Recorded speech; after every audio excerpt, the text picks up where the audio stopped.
And welcome back to the JKR podcast. Today we have former Rawling Tigers pitcher and third baseman, 2023 MLB draft prospect, and 2023 Purdue signee. We got Bishop Letson on the JKR podcast for the Indiana Baseball Series. Bishop, super pumped to get you on the show, man. I know we've tried to do this a couple of times there, a couple months ago. So, I'm pumped to finally get it rolling. Thanks for coming on the show. How are you doing today? Oh man, I'm doing great. Thanks for being so flexible. Yeah, my bad. Couple times I was supposed to be on here and I just had some stuff come up last second, but no, I'm really pumped to be here. Really appreciate the invite. But no, I'm doing great, man. How are you? Oh, we're doing good, man. So before we get rolling into, Purdue, before we get moving into, this year's upcoming draft, talking about your high school season, this and that, I got one question I like to ask everybody that gets on the JKR podcast, and that is, for those who don't know you, how would you introduce yourself? Who exactly is Bishop Letson? I mean, I like to do a lot of things, man. I'm kind of a man of all trades. So I love to golf because, I'm a pitcher. So, here in the next few years, I probably won't be doing a whole lot of hitting. So I got to learn how to play golf. So I play a lot of golf when I'm outside of baseball. I love to hunt, like probably one of my favorite things to do. It's right up there next to baseball. You know what I mean? Like I was raised out in Floyd County. So I mean, it's pretty small town and a lot of people hunt out here. So I really love hunting. I love fishing. And obviously I love to play baseball. So I Okay. mean, I would just say I'm just kind of an outdoorsy guy and I like to play sports. I like to watch sports. So I don't know. I can really get down doing anything. Like so, I'd just say I'm kind of a jack of all trades, I Okay. guess. So you mentioned that you like hunting. Usually when someone brings that up there at the end, I'll bring this up. But since you talk about it, since you are a hunter, what is that best hunting story that you got? Oh my gosh, this might go longer than an hour. So it was actually two bow seasons ago. 2 bow seasons ago. Um, I like I said, I put in the work. So what was that? Two bows 2021. I put in 56 hours that year in the tree. So I'd seen a lot of deer. It was November 9th. It was November 9th.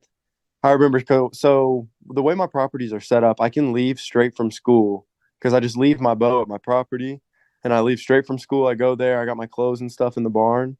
So I just like it's every day in hunting season. I can't lie, like every single day that I can hunt, I go out and I hunt. So we have multiple stands out there, but I had hunted the crap out of a hang on that I was just tired of hunting. I didn't have a good wind to hunt there. And then we have this ladder stand that's like terrible for a bow. If you hunt, then you know what I mean. Like it's not super tall. It's not in a bunch of like brush and stuff. So it's hard to be able to like pull back a bow without a buck seeing you or a deer seeing you. You know what I mean? So, but it was mid rut. I didn't care. I got out there. I literally forgot my boots. It was the one day that I forgot my boots. I wore my turf shoes, my turf shoes, because they were already busted up, right? And I didn't care. So I'm up in the tree and it was a bad day. Like normally it's supposed to be cold. Like cold is good because it makes deer move because they gotta stay warm. And it was like 56 out. I remember with like southeast wind, I'm pretty sure. And so I'm like falling asleep in the tree, right? Because I have hunted like a bunch. 56 hours, like I know it probably doesn't sound like that much, but that's probably like 20 sits, you know what I mean? And so I'm tired. And I'm like falling asleep, like, nodding my head like this, just kind of falling asleep. And I look to my left and there's two little does. They come up behind me, but they're acting kind of funny. And I was like, huh, that's kind of weird. So I like woke up a little bit, but I'm really not worried about it because I'd seen a ton of deer that year. It's just I was looking for like one buck. So sure enough, they're acting real funny and they keep looking down this logging road where they came from. So I'm like looking over my shoulder like this at them. And I heard it. I heard this thing grunt from like 100 yards away, and I was like, "Oh my god!" Like immediately, heart was pounding. So I'm like sweating at this point because it's hot out. It's 56. I got a lot of clothes on, and I'm like, I look to my left, and this one deer in particular had like two really tall G2s. G2s are the ones like right in the middle of the rack. And I as soon as I saw those, I knew I had 100 pictures of the deer. It's the one I wanted to kill all year, and it was coming in on a bead. So I was like, here we go. Like it's getting ready to happen. So I've got my bow in my lap and like I have to stand up, which is I know it doesn't sound like a tall task, but when they're close, like standing up when they're close is a tall task, especially when you're like 6'4". So just this, I mean, you see this big object stand up in a tree, you're probably not going to hang out there long. Yeah. Sure enough, they didn't see me. And these does ended up doing a circle and they walked right in front of my tree. So this, let's get this back a little bit. So this, I'm standing up. I'm up here and I've got my bow like this, as tight as me as can. And this deer's like walking right in front of me like this. I'm probably 15 feet off the ground. And it got to about 20 yards and looked up. And when it looked up, all the deer did. So I pulled back so they weren't looking at me. I got to kind of like angle myself like this. But as soon as I did, bro, there was brush. I mean, just so thick. There was no shot, right? It's close, though. It's like 20 yards, which is super close. And there's no shot, no shot, no shot. Turns out what all those deer were looking at was another buck that was coming in. So it made this other one kind of like mad. And when they get mad, they like puff up. And like it's really cool to see that. You like very rarely get to see that. So that's probably why it was the coolest thing. Anyways, the deer goes to make a rub on the tree and it turns its shoulder a little bit like this. And there's a gap about probably like this big, like this little cup holder big. And I had been already drawn back for like a minute, dude. My arms were so tired, and I was like, I gotta try it. So I did. I ended up smoking it, dude. Perfect shot. It ran like 30 yards. So it was awesome. Like my heart, I remember I couldn't even call anybody for like 30, 40 seconds because my fingers were like locked up. My adrenaline was going so bad. So that's probably the best story that I have hunting wise. Okay. So I'll never forget that. Are you a type of guy that when once you shoot him, are you hanging them up on your wall, or what do you do? What do you do with them after you shoot? Dude, them? if I had a back camera, I would go out to my barn and show you all of the deer I've shot. Okay. But I don't right now. Okay, I've got a couple buddies who are like that they go hunting every year, and they've got I go to their house and they're just deer after deer after deer on their wall. But right. I mean, I can get it. Like I can understand why people do that because like you work hard. You work hard to shoot those deer. Like it don't. I mean, some people get lucky, but if you want to shoot big deer every year, which no one can really, but if you want to have a shot to every year, you got to work hard. Yeah, you got to put your time in. Do you do both bow and shotgun? I'm not a bit. I don't. I know I look like I know I probably look like I'm a country guy who hunts a lot. I'm just a country guy that doesn't hunt, so I don't know much about hunting whatsoever. But like, no, you're good. So do you? It's do you mainly use rifle shotgun as well, or like is it just bow? You can. Yeah.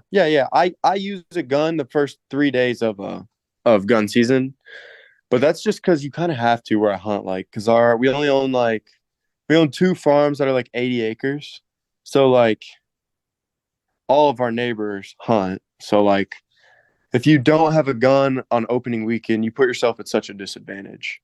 So I'll take one for opening weekend and then maybe one more really cold day. But other than that, I'm really all bow. Okay, cool. All right, well, let's kind of dig into the baseball side of things before we get too far away from it. And we can't get back to it. So starting off, let's just dig into the recruiting process. Your Purdue signee. Kind of take us through how that recruiting process got started for you. When was it that you started getting noticed by some Division I teams? I mean, I think it was in February 2020, and that's when I went to a PBR event, and I did well there, I think, or I mean, well for at the time. Like I was going into sophomore year, it was sophomore year, but I was going into sophomore year baseball season, and I hit 87 there. I had the worst mechanics maybe PBR's ever seen, to be honest with you.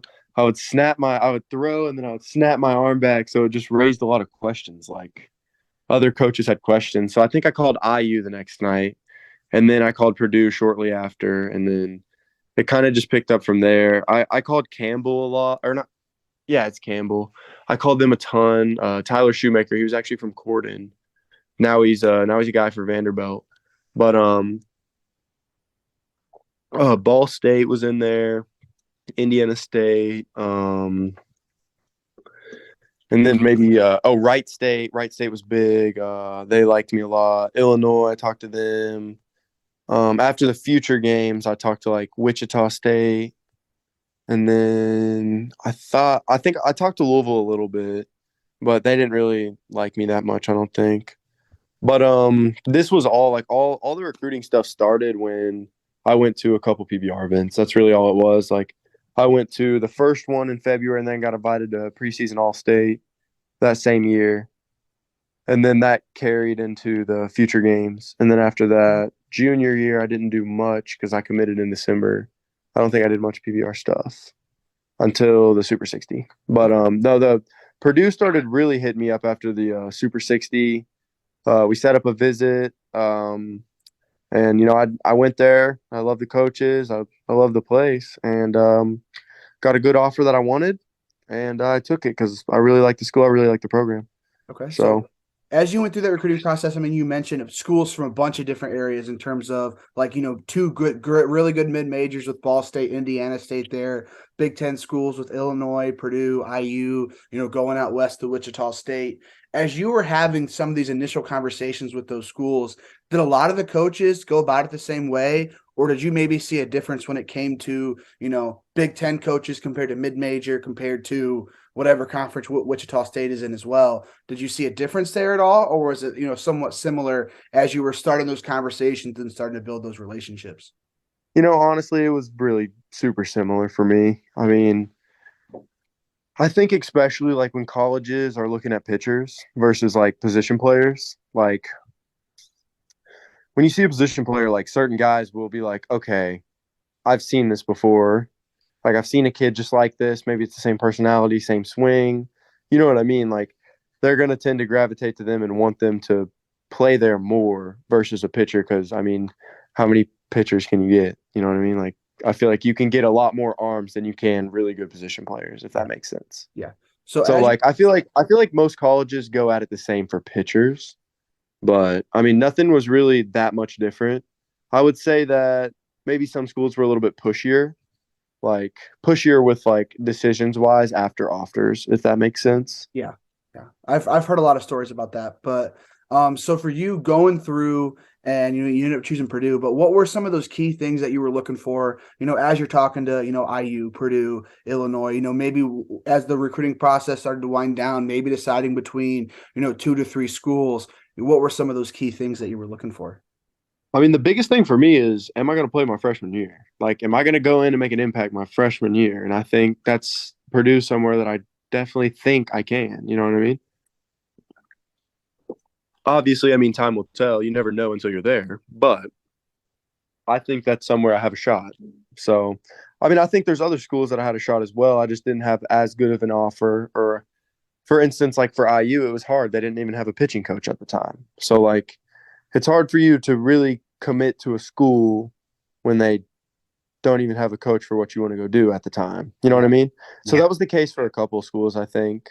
I probably shouldn't name drop, but like, Well, okay. As that recruiting process started to wind down, and you're maybe deciding between Purdue, maybe another school there as well. Do you remember the day where it hits you? Okay, I think I'm going to go choose Purdue. I think Purdue is the place for me to go play my collegiate baseball. I think it was on the way home, to be honest. Like, because I told them they wanted me to commit in the office, but I was like, hey, I at least need to sleep on this. Like, give me some time because they gave me a pretty hefty offer. Um, and it's just I was like, I need to at least sleep on it. So I was on the way home. I called a few buddies. I was like, hey, I think this is it, man. Boiler up, this and that. So I'm sure you've heard a ton of stories. Probably the same thing. Yeah. I was just on the way home. I liked it a lot. It was a good time. Love Coach Chris Marks. Love Coach Goff. Love Coach Rooney. Like, I'm trying to think of the weights guy's name, but he is jacked. I know he can definitely make me stronger. So, nice facilities too, man. Really nice facilities. I'd say the only complaint's the wind. It's windy as hell up there. Is it really? So, oh my God, dude. On my visit, it was like 32 degrees and like 30-mile-an-hour wind. It was probably the coldest I've ever been. It's not that much farther north than where you're at in Floyd County. Probably 3 hours and 30 minutes. Yeah, but I don't know. But I mean, I think it's just a lot flatter. I mean, you look at Indiana, it's super flat, but I live in a place called the Knobs. It like overlooks Louisville. It's Okay. like in between a mountain and a hill. It's called a knob. Okay. Well, yeah, I mean, so I go to IU, and I mean, we're even a little bit more north than where you are, and I live in Fort Wayne, so that's about a 3 hour difference too. There's a 10-degree difference when it comes to when I'm at home compared to when I'm at school, and I guess that kind of makes sense because I mean Bloomington's a little hilly as well, but Right. you said Exactly. No, that's because Bloomington's still considered, I guess, Southern Indiana, right? yeah. So then, yeah, for sure. Because like the closer you get to Louisville, I don't know why, but like it is super hilly. If you've been down here a lot, like So you said you were on that drive back from West Lafayette. You're texting your buddies. I think this is going to happen. For you being an in-state kid, do you have any relationships with some of your future Purdue teammates in terms of maybe your 2023 class, maybe some guys who are there now? Do you have oh any yeah. pre-existing relationships? I mean, with nobody that's already there, but I mean, I'm cool with Will Moore. I'm cool with him. I talked to some of the other recruits when we were on the official, but I had already heard of Will Moore. I think he played for Bulls. I'm pretty sure. So I had talked to him before. He's a goofy dude. Love Will. I think he's gonna be my roommate if I end up going. So um, that'd be one relationship for sure. Okay. So as we talk about relationships, I know you talk about all those different Purdue coaches there. So what's that relationship you have with those guys? How has it kind of evolved since you've committed, maybe gone on your visit, gone through signing day? What's that relationship like with those coaches, and how has that evolved? Since been committed and been signed. I mean, I would say that it really hasn't changed at all. I mean, if anything, I'd say they probably just text me less. We don't talk as much, really. I mean, I know they're busy; they're in season. So, Coach Marks, he texts me every now and again. He was texting me the other day. I think Coach Goff's watching me come pitch on tomorrow. So, um, yeah, I mean, they really don't say much. Yeah. So, I'd say the relationship maybe just I'm not gonna say dwindled, but I mean, Just, maybe just, maybe you just not shouldn't as put that much on because I there. mean they've got maybe some other guys to focus on, guys who haven't actually signed to the Right, university. But right. I mean, and with they're still scouting new guys every day, yeah, so yeah. I don't blame them at all. Yeah. So with you being a senior, going through, I mean, I was looking through your Instagram and saw, you went on your official visit, put on that Purdue uniform, have gone through signing day. What was that like? First off, on signing day, making it official, actually realizing, okay, like I'm gonna go play Division I baseball. I have the opportunity to go play Division I baseball, and then you go on your official visit, you put on that Purdue uniform for the first time. Kind of take us through those two experiences. That's kind of the fun part as your recruiting process comes to an end and you make an official. Just kind of take us through those two experiences. I mean, I would say that like signing day. I mean, okay, I hate to ruin this for the kids, but signing day is like fake, okay? Because I didn't know that growing up, and like kind of pissed me off on signing day when I realized that like, hey, I'm not actually signing the document. I signed a freaking scribble on my phone in my tree stand because they wanted us to sign at like 7 a.m. or 7:30 a.m. whenever we were supposed to. So like I'm like I said, because I love hunting. I'm in my stand and like it's like this docu sign on my phone. So I was like, just like I didn't even fit my whole name on there. So like, but they said it was valid, and so yeah, when I went on my signing day, I was like, dude, like this is literally just for attention. Like Yeah. it was cool. I mean, it was cool. I'm not gonna say it wasn't cool. I'm so happy, so thankful that everyone came and supported me through that. It was a good time, but little me growing up, when I saw people sign, I figured they were like actually like signing the paper, Yeah. and they were like, that was it. Like that's what sealed the deal. You know what I mean? So I mean, that was really cool. I loved putting on the uniforms with the boys there on the official. That was super fun. Great unis. Love the unis there. I think they're great. Um, I'm super skinny. I didn't think they'd have one that fit me right. So they had one that fit me right. That was nice. Yeah, it was a great time. Loved West Lafayette. We hung out with some of the guys at the baseball or one of the baseball apartments there. Some of the players there. I'm pretty sure it was Cal Steven or Stefan. Not exactly sure how to pronounce the last. I know his first name's Cal. Big dude. He's a Friday night guy. He's pretty darn good, if you ask me. Um, and got to talk with him for a little bit. Told me how it was like, how all the coaches are, yada yada. Yeah. That that that whole spiel. But no, it was a great time. The official was really fun. Unis were awesome. Had a great time taking all the pictures. Got some pictures with my family.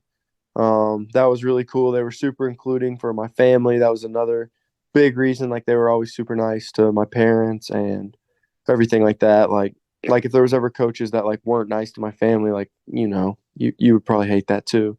So the way that they were super nice really kind of stood out to me, Yeah, I'm sure. especially Let's with picking go. Purdue. But yeah, no, the visit was awesome. The unis were awesome, and the signing day was. I'm just glad everyone came. All right, so let's go ahead and transition a little bit to travel baseball. Pitching there for the Rawlings Tigers. Take us through just what that experience was like. Maybe how you got connected with them. Just take us through your travel ball experience. Actually, the story is actually like pretty legendary because, well, I shouldn't have said legendary because so I tried out for the Legends and I I got asked to come back because like at the time I didn't even pitch, to be honest with you. Like I was a third baseman. I kind of sucked at hitting. Um, Weak arm, super skinny, not very good at all, not fast. I really wasn't good at all. So I try out for Legends, and they asked me to come to another tryout, like separate, because I did really like I played out of my ass at the first one, and then they asked me to come back. They didn't even text me for 2 weeks, so I'm just thinking that like, hey, like I'm not even gonna freaking play this summer, I guess, because there's no team's gonna pick me up, and so a bunch of my buddies that played on the Ironman before switched to this Rawlings Tigers team. And so he ended up just letting me come on the team. Like I didn't even have to try out. And literally that first weekend, there was like a camp at Spalding, I think. And I hit like 85 pitching because DJ put me on the mound. And after that, I mean, I just DJ saw that I was going to be a pitcher, I guess. And I'll never forget, actually. It was the first practice, I think, or second practice, and I was throwing a bullpen. And DJ comes over to me. He just asked me, he's like, give me your top 5 colleges. Like, just give me your top 5 colleges. And he was like, and don't dream too big. You know what I mean? And we're going to see if we can send them your video. And like, cause I was super young when I hit 85. And then that was the following off season was when I went to that PBR event where I hit 87. Okay. So, but I mean, I will say like DJ was the only person who like actually saw it. Cause like I said, like, I wasn't that good. Like nobody put me on the mound. I couldn't really throw strikes that well. You know what I mean? Like I wasn't a pitcher. I was still a thrower, but like he was the only one that actually like saw it in me. And like I'll never forget that because when he told me that I like laughed. Like I was like 83 colleges, dude. You're real funny. Big funny guy here. And he was like, no, like I'm being serious. And I was like, all right. Yeah. And I mean, I guess I didn't get to go to the well, yeah, I didn't go to the top 5, I guess, because I was stupid and picked like Vanderbilt, Tennessee, Ole Miss. You know how that goes. Yeah. And like Miami because like the girls, I guess, and then like something else, Yeah. maybe So, Texas. so you mentioned DJ. I take it that is the coach there for the Rawlings Tigers? DJ DeWeese. Okay. DJ DeWeese is the man. Go to the Okay. Lumberyard on Hosfelt Lane, right off Grant Line Road. If you're ever in southern, like real southern Indiana, like bottom of the state, southern Indiana. If you're ever down there, go to the Lumberyard, pay your $5. You can hit on HitTrax. It might be 10 now, but no, he was huge, dude. Huge for me. He put on a velo class for me. He contacted every coach. Um like people need to go play for Tigers because like if you have it and you go play for DJ, like if you have it in you, he will find it. Like you know what I mean? Like cause Yeah. like I said, I wasn't even gonna play travel ball. You know what I mean? Like it literally went from like not playing travel ball to what D1 school do you want to talk to? Like, and I was like, I'm still so grateful. Like if it wasn't for DJ, I would not be anywhere close to the position I am now. I don't think. So beyond DJ, what were some of those other relationships you were able to build with, some of those Rolling Tigers assistant coaches? I'm assuming DJ is probably the head coach there for you. Just what were some of those Mhm. other relationships with coaches, and then maybe even some of your buddies that went on to play for the Rawlings Tigers as well? What were some of those relationships you were able to build through travel baseball? Oh man, I couldn't have built better ones, man. I really couldn't have. I don't think. I don't think I could have built any better relationships. Just about anybody on the team, I feel like I could call right now if I need help, like anything like that. The coaches. So, for instance, one of my buddies I've gone to school with for my whole life. Like we even went to a Catholic school together when we were like 6 through 10 or 11, and then we went to a public school together. Yeah, we've been through school the whole way. His name's Noah Wathen. His dad was one of the assistant coaches, and he lives a minute away from me. I think he's here. Like I think he already came in, but I'm in a separate room right now. So, but Ty's in the other room. He's staying with me for a while, and yeah, I mean, like you can see, like here's two guys that I played with for 4 years or whatever. Yeah. Or we've played ball since we were 4, but we played travel ball together for 3 seasons, I think. So me and Noah played since we were like 8. Ty switched to the Tigers a little bit sooner than we did. But nah, dude, unbreakable bonds, I think. Yeah, I'm To sure. be honest with you. And that's how it is with when I talk to a lot of travel ball guys. I mean, when I talk to a lot of guys, they talk about the same thing when it comes to travel ball. But Right. every time that I've opened up the floor to you to kind of give me a story, I mean, I think you're like 3 for 3 so far when it comes to just great stories. So, favorite travel baseball memories. Looking back into it, what are a couple of those memories that just kind of that you think of when you think of the Rawlings Tigers playing travel baseball, traveling the country? What are some of those memories that come to mind? I'll tell you back. I'll tell you what, I'm gonna dial it back a little bit actually. All Stars, and Little League, actually, because I played on the New Albany team that went to the regional final game, actually. We almost made it to Williamsport because we were actually in Little League. And that was just the coolest experience like I could have ever had playing baseball growing up. Like, yes, the future games was great. Okay, the Super 60 was cooler, but still, like, I'll never forget that. I was 12. I actually switched schools to Holy Family in New Albany so I could play at that Little League because, like, our parents, like, built this, like, almost like super team, I guess. Like, it was insane at the time, at least. We had this one kid. His name's Tommy Devine from New Albany. He doesn't play baseball anymore, but he used to throw cheese like 70, 72 from like the 46-foot mound. You know what I mean? So it's cheese, right? And I was a catcher. I was a catcher growing up. So they needed a catcher.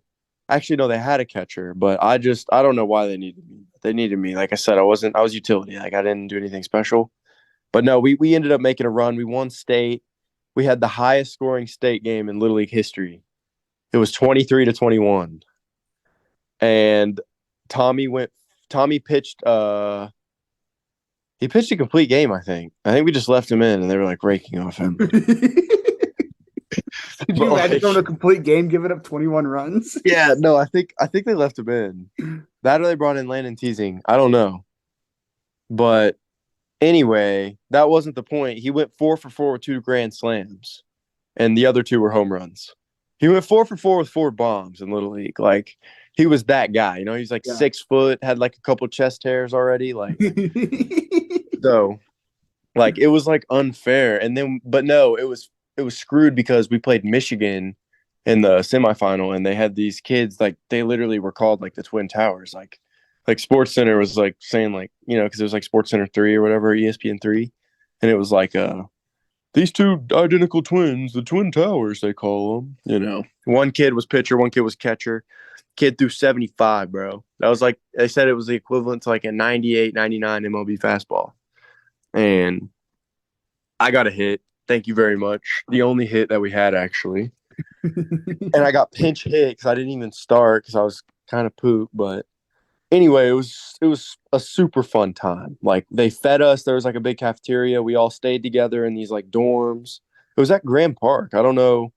Like, they had a bunch of stuff set up for it. Like, in that like inner building, like we got to like walk around with like our flag from Indiana and then our flag from something else. So it was super cool. Like they made it super special for the kids. Something I'll never forget. Yeah, I'm sure. So one other big time travel ball thing that you've talked about a couple times, Futures game. Kind of take us through what that experience was like. Just Oh, going and seeing all those scouts all over, playing with some of the other best players in the state.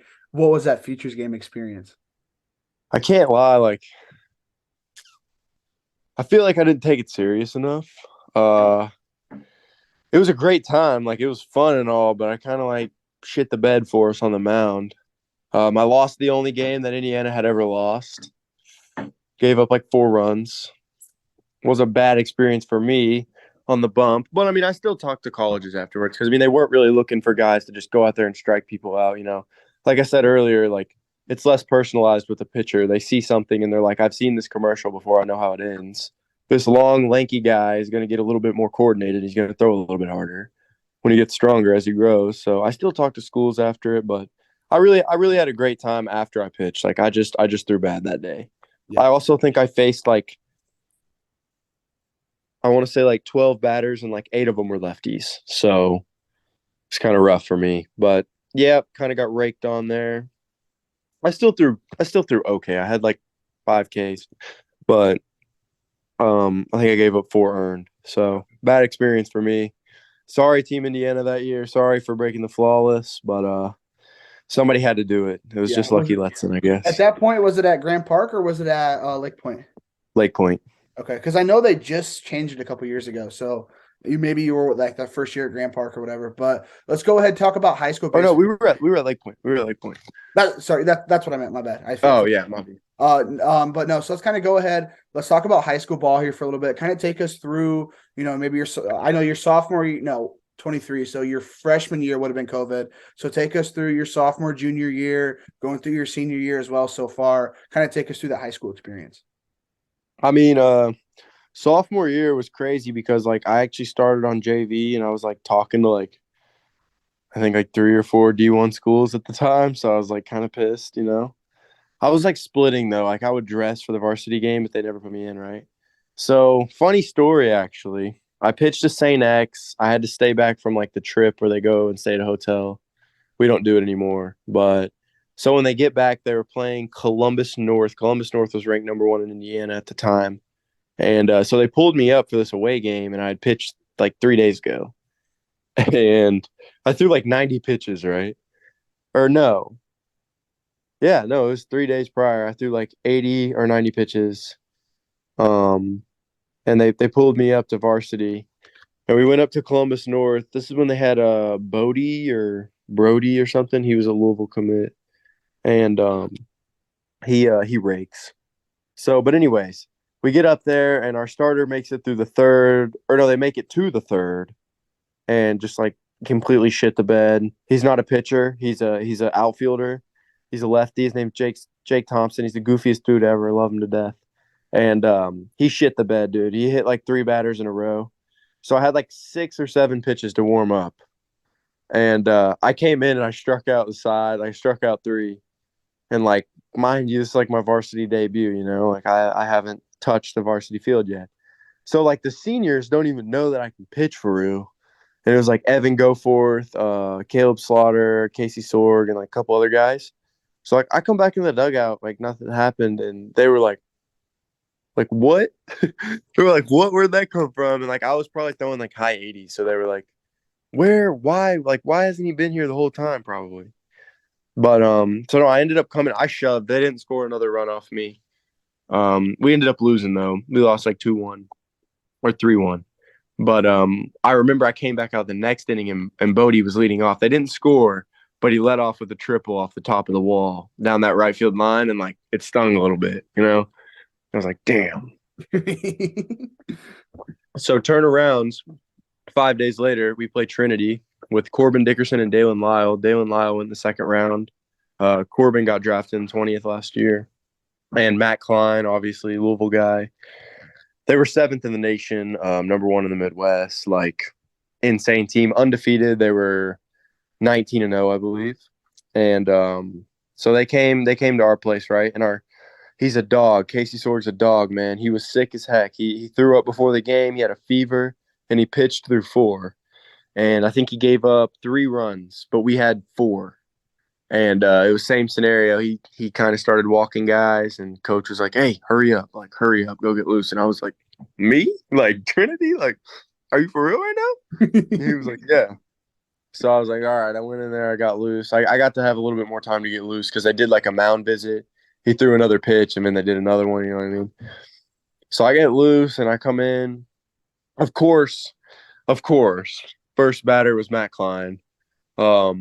I think I got him out.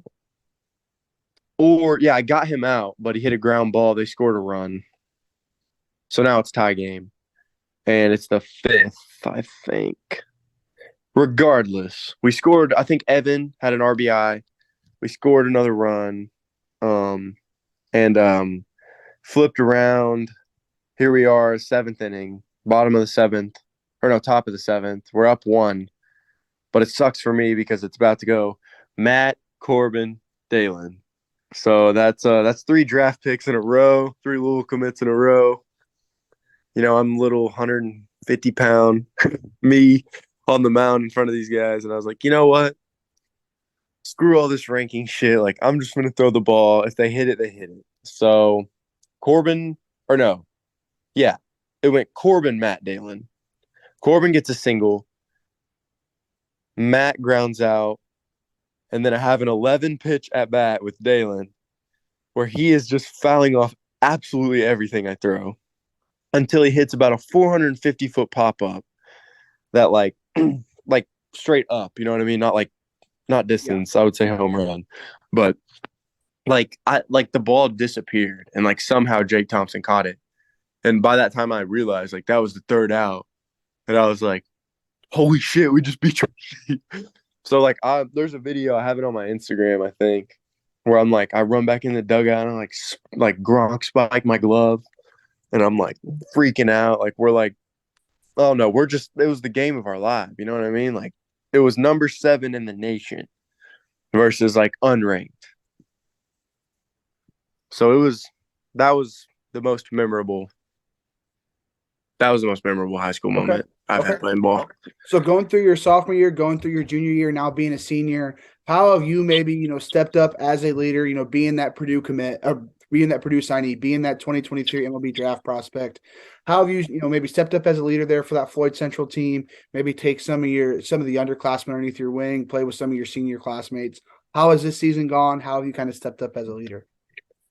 Oh no, I feel like you can only do so much. So I try to, if I'm going to help somebody, I'm not going to try to tweak their swing, or I'm not going to try to make their hands a little quicker. I would be like more like just on the mental side of things. Like, look, it's this game is hard. Like, and you like getting mad is not going to help you. So like, I don't know, just don't be getting all pissed off and stay in it. I have my fair share of moments, but I give myself, if I'm gonna get mad, I give myself 30 seconds. If I get Once 30 seconds is up, I mean it's back. Like do it for the team. You know what I mean? Like so, the biggest thing I try to do as a leader, I guess, is just make sure that guys, one, get their reps, but two, make sure that they're not like everybody can get into a mental funk in baseball, like in baseball especially. Like so, I try to keep guys out of the mental funk, if that makes sense. That's what I try to do as a leader. Okay. So More like not just like being an ass to them, but like almost being overly nice about stupid things, if that makes sense. Like, oh, your hands are super quick today, dude. Hey, I know you was pulling them down the line foul, but like swing looks great, brother. Because if you tell them that, then eventually they'll get it. You know what I mean? They'll get it figured out. I like that style. But as this senior year keeps rolling, what are your expectations for the rest of spring for, yourself, for this Floyd Central team? What are some of those expectations you got? I mean, mainly just let's just win as many games as we can, and let's see how long we can take it. I mean, obviously, right now the biggest goal is just win the first game of sectional. And then the next biggest goal will be win the second, So I mean that's how it goes. I feel like you like if you're looking ahead, and especially in Indiana, because like anybody can beat anybody on any given day. Not just in Indiana, in baseball. Anybody can beat anybody on any given day. So the biggest thing is just win the next game. Like tomorrow we got Providence. Providence is 2A, but they're really good. Like they're a really good 2A. So win the next game. Like let's just win as many of the next games that we have. That's my highest expectation. Just Okay. how many can we win? How Okay. many can we A win? day at a time. Yep. How many? All right. I So think, and I'd love to play, and I don't know what month that would be. I think June. That would be state. Could be wrong though. Don't yeah, quote me on that. yeah, No it's idea. June. I believe I think it's the last week of June or like the second last week or something. Because I know sectionals is Memorial Day weekend. But Well, I'd like to play late June. That'd be okay, nice. okay, there we go. Always that's always a good goal to have. But so as the spring keeps rolling, actually no. Before we dig into the draft, one last question. I know I asked Cameron Decker this earlier today, who he thought the toughest pitcher was that he's faced in Indiana. For you, going through your sophomore year, junior year, and so far this senior year, how would you explain the Southwest or just Southern Indiana's baseball competition, and who was the toughest hitter in the state that you have faced? Ooh, toughest hitter in the state. Hmm. Toughest hitter in the state that I have faced. Hmm. It's a good question, man. I'm thinking on it. Or maybe toughest two or three if you can't pinpoint one. I know I don't like pitching to Landon Teasing that much, but it's because I've thrown to him like 5, 6 times, and then like in those 5, 6 times he'll have like 3 or 4 ABs against me. So like it always sucks when you throw against guys who, or if you just throw against the same guy a bunch, like they're gonna start to have success no matter what. But trying to think like past guys or like now guys. It could be it could be either you're from your sophomore, junior, this year as well. Maybe not in Indiana. Like I'll never forget pitching. Okay, well, Bodie, obviously Bodie, that Louisville commit that hit a triple off the wall against me. The Trinity guys. I mean, I know they're in Kentucky, but that's like close. Another. Trying to think of other Kentucky guys or other Indiana guys, but I'm thinking of Kentucky guys like Cooper Smith and Jake Bennett. That sucked. I hated throwing to both of them. They both hit the crap out of the ball for Saint X. Trying to think, man. Brett Denby, didn't love throwing to him. He's a Georgia guy for Jeff. Don't like throwing to him that much. Shoot. I know there's one in particular person. Some kid on Carroll. I'm not sure his name, but he took me yard last year. He was tough, I guess. And then I'll think of one more here.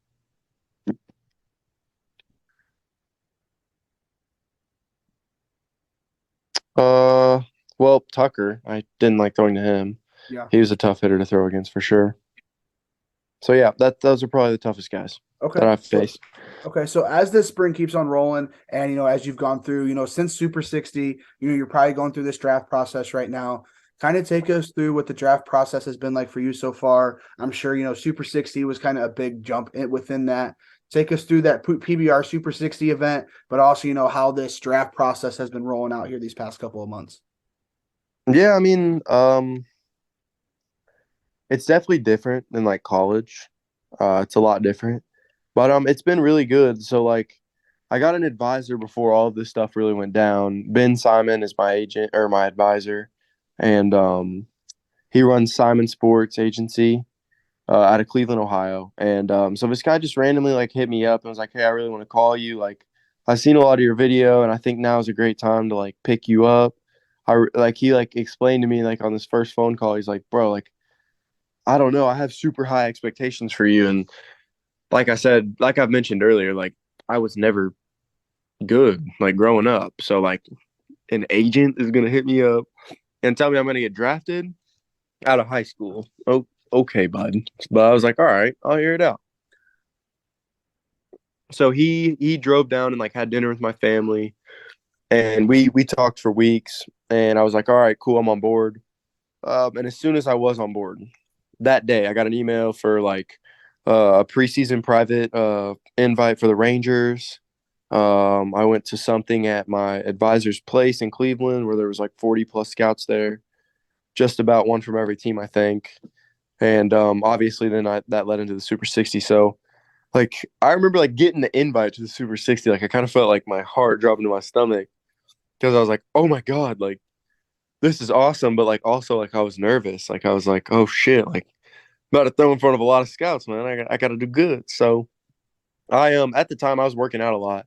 And so I started, it's embarrassing to say on here. I started senior year at 158 pounds, but I made it up to 181.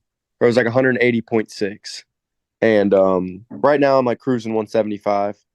But that was huge for me.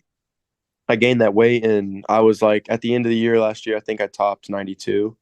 And like as soon as I came out, like first bullpen really, I was like 92 already. And I was like, whoa, like that's great. So I just kept building up. I had to build up my arm actually a lot earlier than I normally do for those events.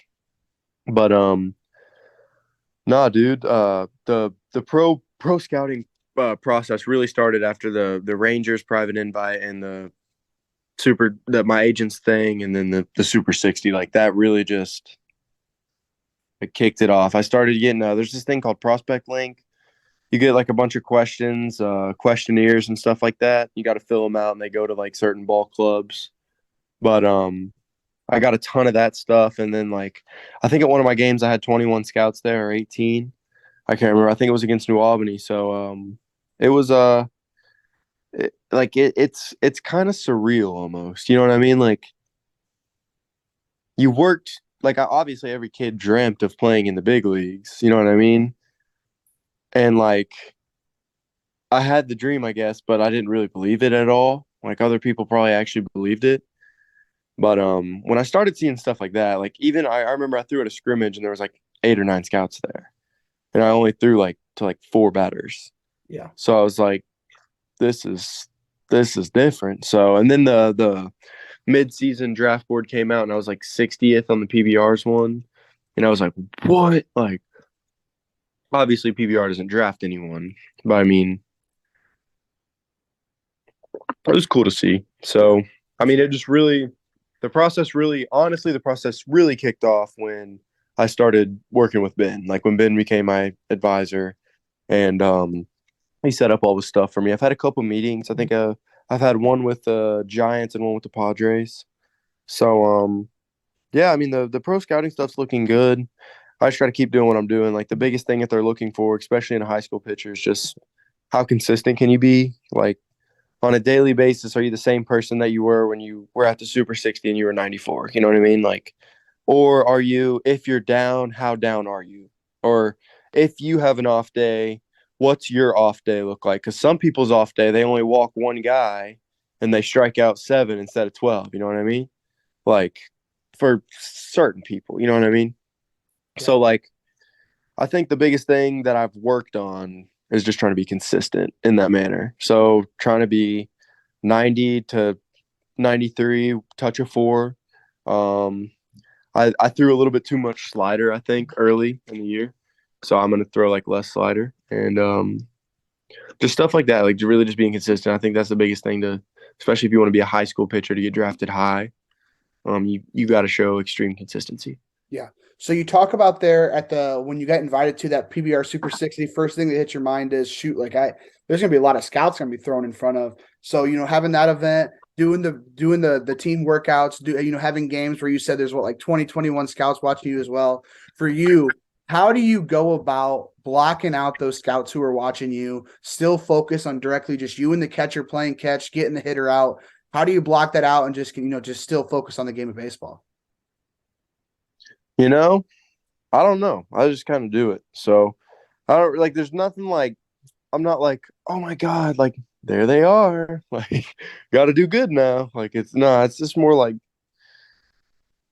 I don't know. I mean, you look at all the people who are really good at what they do. It's almost like they act like nobody's watching them do it.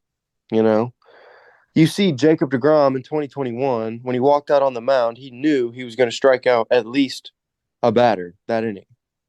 Like you could just see it when he was walking. Yeah. So for me, like I just try to be stone cold. You know what I mean? Even keel. Just don't get too high, don't get too low. I'm not a big like let's go after I strike somebody out in the first inning. You know what I mean? If I'm coming out in the sixth, I know that was my last batter, and I just struck out the side in my last inning. Yeah, I'll get hyped then. You know what I mean? And we're Yeah. winning. Yeah. Or if I finish the game, something like that. But I don't really like to get super excited. I pretty much just walk off the mound with the same face I walk on the mound with. Yeah. Um, yeah, that's it. Okay. So you said you've had a couple team meetings so far, this spring. When teams do come in, I'm assuming those are either in-home meetings or maybe going out to lunch, whatever. What do those meetings kind of look like? Are there certain questions that those, scouts are asking you? Is it area scouts? Is it cross checkers? What do those, meetings look like, leading up to the draft? See the meetings that I had at my house were area scouts, and really you'd be surprised they ask less about baseball. They more just really want to get to know you as a person and like see where you're at, I guess mentally. I mean, it's not like they came in and were like, "Here, what will you take?" or anything like that. No, like money wasn't even brought up yet. So I think it was really just getting to know me. Probably like probably so if I go to college, they don't have to have a meeting down the road with an area scout. Like if they want you bad enough, just so they can go to the next guy. You know what I mean? Yeah. So I think that it was really like, yes, I'm stoked, and it was a great deal. Like I think it's good, but I'm not gonna like overlook it and be like, oh, these guys want to draft me super bad. They had a meeting with me. So I think I just, like I said, same thing with on the mound in front of scouts, like just to even kill. Yeah. Don't So get too high. Don't get too low. you talked about the couple of, actually private workouts you had with teams. When you do go to those types of workouts, what does that look like? How are you just throwing a regular bullpen? Are you having meetings with teams after that as well? And then, you also had the one with Ben Simon in Cleveland at his place, which I've heard a lot about. I've heard a lot of great things about Ben Simon, but just, what does that look like just in terms of the workouts, things that they're asking you to do? Are they watching you warm up as well? Just take us through what those workouts look like. Oh yeah, I mean, I really think the biggest thing is they just want to see how you go about your business. I mean, they wouldn't have you there if they didn't know that you could throw the ball as a pitcher. They wouldn't have you there as a hitter if they didn't know you could hit it. So for me, like I'd say almost all the work per se would be outside of when you're on the bump. Like I feel like when I'm on the bump, that's the fun time. Everything else is like, hey, I gotta look professional. Hey, I don't want to be talking while I'm warming up. You know what I mean? Like I don't want to be chit chatting, like goofing off. You know what I mean? Or what do I do? I'm sure they look, or I know they look. They look at what you do after you throw. Are you just gonna go sit down, or are you gonna go do your recovery? Like when you play 182 games in a season, which is what they want you to do if they're looking at you. I mean, you got to be able to withstand that. So, I mean, they're like I'm sure you've heard plethora of stories about how scouts don't look at just how someone plays, but I kind of think that they take it to like the max with pros. Like, what kind of guy is he? How's he going to be in the clubhouse if we want him? You know, is he lazy? Is he not going to stretch? Is he not going to do his stretches? Does he chit chat more than he likes baseball? Does he? You know what I mean? So I think a lot of it's just personality, and then obviously they want to see how you throw and how your spin is. Where's your arm slot? Does the ball jump out of his hand? Like just questions like that. Yeah. So as this spring, kind of comes to an end, hopefully you guys are playing up there till late June, like we've talked about. But what is that mindset as your senior high school season comes to an end, that draft gets closer and closer? What's that mindset heading into this summer? I mean, are you from Indiana? I am. I'm from Fort Wayne. I go to school at IU. Okay, yeah, you said that. So, well, Fort Wayne's not really like country, is it? I'm from the country though. I'm not. I tell people Fort Wayne. I literally, if I were to take my camera outside right now, you can't see another house. It's all cornfield. Right, right. So I'm sure you've heard you can see the red barn. Have you ever heard that? I haven't. So horses when they're tired, they'll let you know if you're riding a horse. Like they will let you know that they're tired. They'll be huffing and puffing. They'll like multiple times, but as soon as they see the red barn or as soon as they seen whatever barn that they're at, even if they're tired, it don't matter. They're full sprint. They're going in because they know that they can lay down in there. They'll get their water. They'll get their hay. So like that's where I'm at. Like I can see the red barn. Like it's time to run. You know what I mean? Okay. So Okay. that's the goal. Like 23 days left of school or something like that, and then hopefully another month of ball. another 2 months of ball. And then yeah, I mean, as the spring winds down, I mean, of course you got prom, bunch of other stuff I'm sure I'm gonna have to go to for senior stuff. But I mean, yeah, it's baseball wise, it's I can see the red barn. School wise, it's kind of almost like a little bit sad, but no worries. I mean, you got to move on sometime. So Yeah. So you've brought up Ben Simon, and I don't know if you've looked into me at all, but that's what I'm trying to be is a draft advisor / agent once I graduate from school. So I got a couple questions on Ben. Like I've said, I've heard so many great things about Ben. I've heard he's one of the best, younger agents in the game. But for you, when he did reach out, just kind of take us through maybe some things that made you really like Ben, maybe some of the key things you were looking for if another guy reached out as well. What was that advisor selection process like for you? for me, it was cool because Ben was just like I was talking to a friend. When I talked to other agents, they acted like they were agents, but Ben, I was just talking to a friend. Also, the thing about Ben is he knows a lot about like lifting. So like towards the end, he would like give me like lifts and stretches and like all this stuff to do. And when I did it, it worked. And another thing is he told me how everything was gonna go, and it's like gone that way to a T. Like like he literally has not been wrong about a single thing yet. So that's probably why like throughout the process of like finding one, I mean I didn't have a ton hit me up until after the Super 60, and I already had him months prior. But in terms of like what he did specifically, I guess like that made me choose him over other people was it's just really personable. Like he's a young guy, so he I mean it's just like talking to you, you know what I mean? Like I don't feel like I'm talking to like a scout who's Yeah. gonna like interview me, you know what I mean? Or I mean I guess that's what you're doing, but it's more like a friendly deal, you know what I mean? So that was the thing with Ben, like and he was right about everything. So he was right about things before I even like said, okay, I'm on board. You know what I mean? And that's when I was like, this guy, this guy's got something going on. Like He, he must know what he's I talking gotta about. listen to him. Yeah.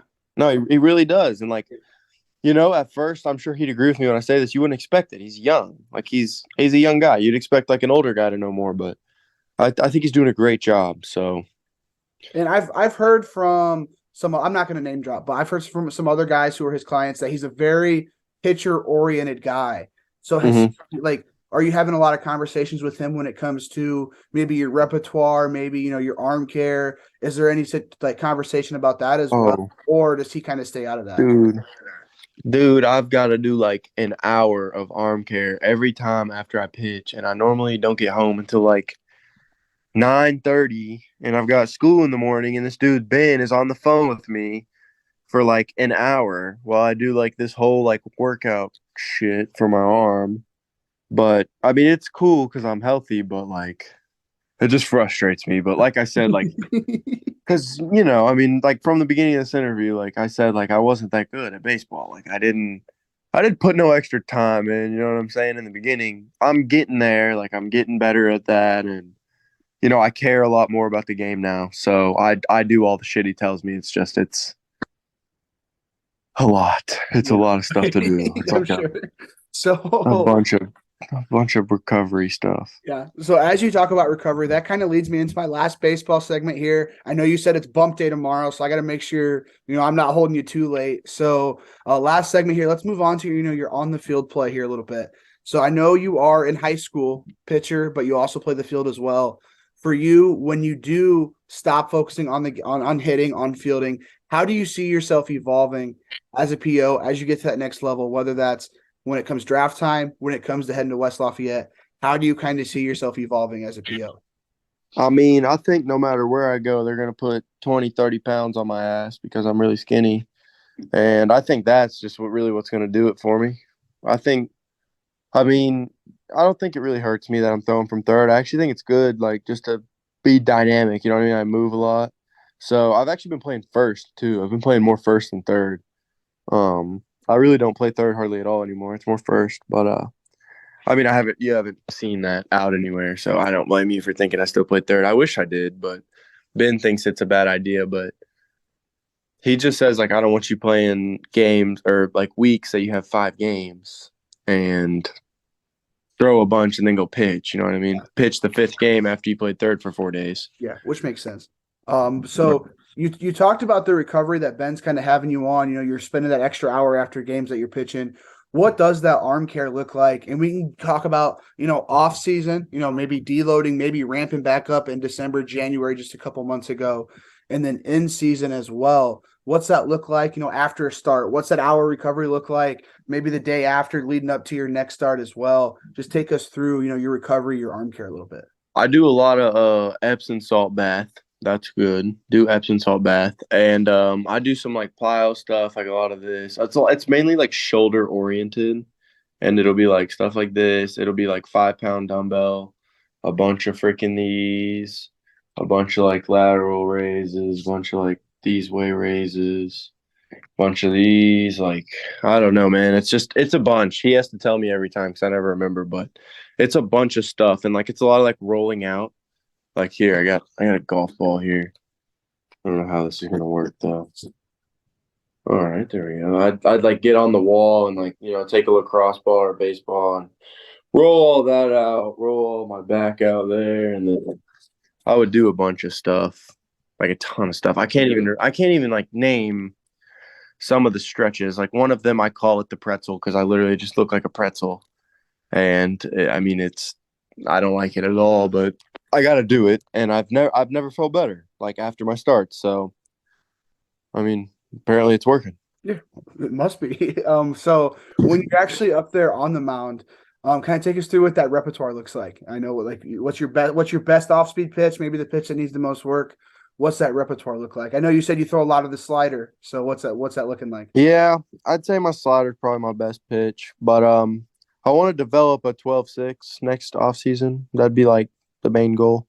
I think my fastball probably, I mean, with the high spin rate, I think it's probably my best pitch, but my changeup's close too, I think. I think I got like 20 inches total movement at the Super 60 on one of them or 21. So it was pretty nasty, but I don't know. I mean, I'd say my worst pitch location wise, changeup, best pitch slider, but best pitch for location would be fastball. Okay. But I mean, I used to throw a splitter, but like I think my changeup's better, so I just throw the changeup now. Okay. So you talk about how you want to add a 12-6 in the offseason. As you go through these next couple of months before the draft, before heading to West Lafayette, whatever happens, where do you see the biggest, or where are you wanting to put the biggest emphasis within your development these next couple of months before you get to that next level? The next few months, Yeah. or like in the next off season. You can do both if you want. You can do 1A, 1B there with two answers. Well, okay, for now, I really just want to stay consistent. I really don't really want to change anything until next off season. But next off season, I just want to gain. I want to gain another 10, 15 pounds. And after I gain that, then I think I'll just be throwing hard enough. And or not, you can never throw hard enough, but I'll be throwing. You can't. I feel like if you put on 5 mile an hour in one off season, you're just bound to get hurt. So there's like a fine line of how much weight you can gain, how much harder you can throw without getting hurt. So I'd say in the off season, I'd like to gain 10, 15 pounds and throw 3 mile an hour harder. I think that's fair, 2 or 3. Okay. And in there, like I said, I just want to work on with the curveball. Try to get a curveball instead of just having a slider, so I have an out pitch for lefties. Because I mean, like slider's good and all, but lefties are more likely going to hit my slider than righty. I feel like because I can start it more at the hip on a righty. But yeah, I mean that would be the only thing I'd really want to do. Okay, so I got a couple more questions here for you. I usually like to end off these podcasts digging more into the personal side of things. Like I talked about there at the beginning, you already kind of dug into your passions beyond the game of baseball. And that's typically one of my first questions there. But when it comes to the motivation side of things, what is it deep? What is it just internally that you have that helps you, get out of bed every morning, helps you continuously evolve as a ball player, as a person? Just what are some of those motivations that you have? Well, I mean, that's a pretty good question, man.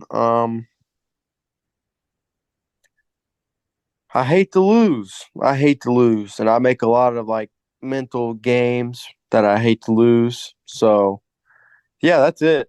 I freaking hate losing. So, I hate not accomplishing what I want to accomplish. Like if I set my mind to something, So if I say I'm gonna wake up at 7:30 and I wake up at 7:35, I'm like kind of pissed about it. You know what I mean? Yeah. So I think that's the biggest thing. Like I'm very competitive with my own self. So, and you know what? It goes deeper than baseball. Like I don't. I'm trying to think of an example.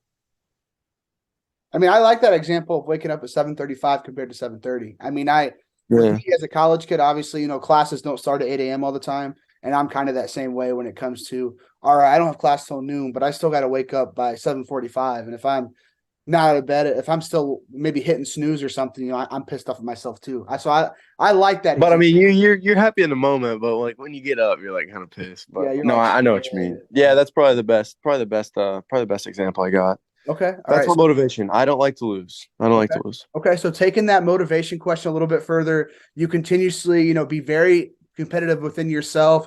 You hate losing. You're trying your best not to lose. Perfect picture of your life. 20 years down the road, everything's going right for you. You keep trying your best to not lose on the day to day. What does that perfect picture look like? Oh man, perfect picture would be I'd have a house on a ranch, like 1,500 acres, dude. Some of the best hunting land in the country with some of the best lakes, I guess. Play golf a couple days a week and be finishing up my major league career. Okay. Um, that Sounds would be sounds like a perfect life to me. that that would be pretty darn good. Obviously, with I'd love to have a nice family, great family. So that I would see that in the next 20. And couple good friendships. I'd love to hold on some from high school. I mean, everybody would love to, but I'm sure as you know, they dwindle when you go to college, like they just do. So I worry about that, especially since like 90% of my friends are going to IU. So it's kind of tough there, but I mean, I'd like to hold on to a lot of them. Yeah, I'm sure. So I got two final questions here for you, and I'll just ask them back to back. Go-to playlists. Let's say you're making that drive up to West Lafayette or wherever, a long drive. What's that go-to playlist? Genre, singer, however you want to go about it. And then final question: dream NIL brand, dream brand to endorse. You can endorse. Let's say you get to West Lafayette, you get drafted, whatever happens to get to that next level. You can endorse, collaborate, partner with any brand in the country. What would be that dream brand? Um, I mean, it would be like, okay, all right, I'm gonna give you two answers because it would be stupid for me not to say like a company like Bugatti or something like that, like $1 billion company. I would like to do that because I feel like they'd just be willing to pay me more. But if I were to do it for my own personal like gain or my own personal like I enjoy this, Sitka hunting gear, like their freaking waders are $1,000. So it'd be nice to have like a discount from them. Um, but yeah, no, it'd be Sitka. It's a hunting brand, or probably like Apple or like Microsoft. Okay. All right. What's that go-to playlist? Probably I'd probably just say my 2022 Rewind on Apple. I'd say if you're thinking like genre though, if I'm like trying to stay awake, I like rock. Like I have no problem listening to rock. I Some love listening to AC/DC rock action? actually. I mean, yeah, a little bit, but I'm Motley like, Crue? oh, of course, Motley Crue. Trying to think. Motley Crue. I love Nirvana. Metallica a little bit. Pantera, I guess. Pantera's on there a little bit. I don't know Okay. if I'm trying to stay awake. If I'm trying to stay awake, then Pantera for sure. And then Kiss. Kiss. I was made for loving you. That's one of the best ones out there. I think Okay. that one's really good. But yeah, no, that's pretty much it with me, man. Okay. But I All really right. Well, appreciate you having me out today. It was a great time. no, of course. And, again, that's the final question here. So really appreciate you coming on the show. As you go through the rest of this spring, go through this summer, whatever happens, whether that's the draft, whether that's heading to West Lafayette, even though I am, an IU student, I wish you the best of luck the rest of your career, man. I'm really pulling for you. Really And again, appreciate that. just thanks for coming on the show.